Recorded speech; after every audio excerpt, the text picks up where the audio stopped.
Halo, Assalamualaikum warahmatullahi wabarakatuh. Saya Sandrina Arfiasa Rasya dari kelas 11 MIPA 8, yang pada kali ini saya akan membahas tentang coronavirus atau COVID-19. Pada hari Senin tanggal 2 Maret 2020 kemarin, Pak Jokowi mengumumkan bahwa di Indonesia sudah terdapat 2 kasus positif coronavirus. Dan berarti kasus itu sudah berjalan sekitar 1 bulan lebih sampai sekarang. Data dari situs covid19.go.id pada Minggu 5 April 2020, Indonesia dikonfirmasikan memiliki 2092 kasus terkonfirmasi dengan penambahan 106 penambahan yang baru.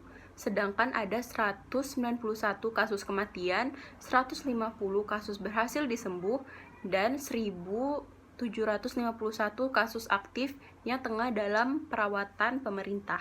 Nah, selanjutnya, apa sih sebenarnya virus corona ini dan bagaimana asal mulanya ditemukan?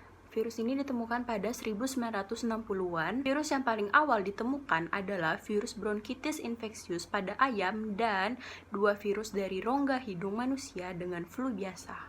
Pertama kalinya virus corona terdeteksi di kota Wuhan, Tiongkok. Dilaporkan terdapat di pasar hewan dan makanan laut di kota Wuhan. Kemudian banyak pasien yang menderita virus ini dan terkait dengan pasar hewan dan makanan laut tersebut.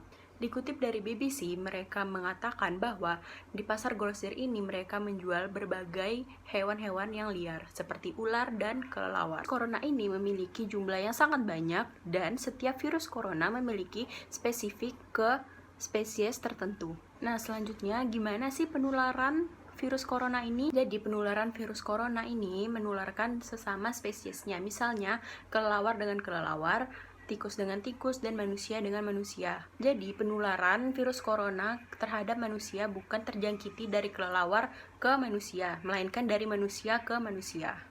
Jadi penularan coronavirus dari manusia ke manusia diperkirakan melalui kontak langsung dalam jarak yang dekat, dengan kontak pribadi seperti menyentuh dan berjabat tangan.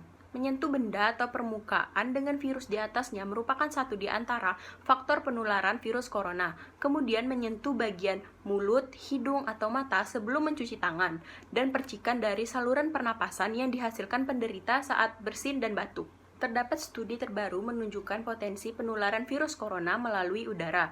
Ketika seseorang sedang batuk atau bersin dan mengeluarkan cairan yang mengandung virus, berpotensi akan menyebar ke udara dan bisa langsung masuk ke tubuh orang lain dalam berada posisi berdekatan. Bahkan para peneliti menemukan bahwa virus itu dapat bertahan dalam jangka waktu tertentu di udara dan di permukaan benda, bergantung dengan kelembapan dan temperatur suhu.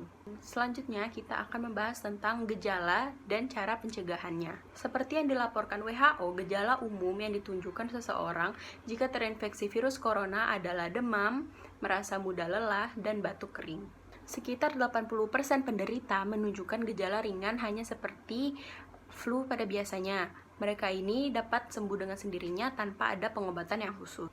National Health Service menyebutkan gejala yang lebih spesifik apabila seseorang terinfeksi COVID-19, satu di antaranya suhu temperatur yang sangat tinggi. Mengingat belum ada obat atau vaksin yang ditemukan untuk menyembuhkan COVID-19 ini, maka sejauh ini kasus COVID-19 yang berhasil disembuhkan sepenuhnya tergantung pada kekuatan sistem imun tubuh.